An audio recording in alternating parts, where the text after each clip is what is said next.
Music. Music to my ears.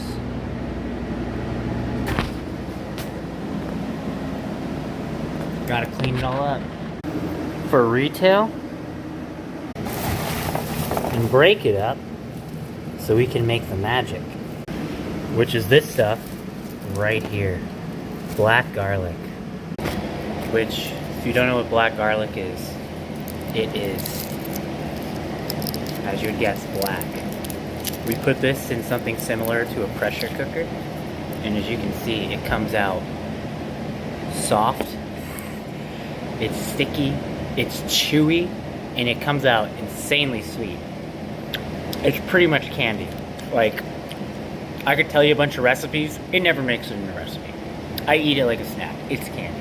It's delicious.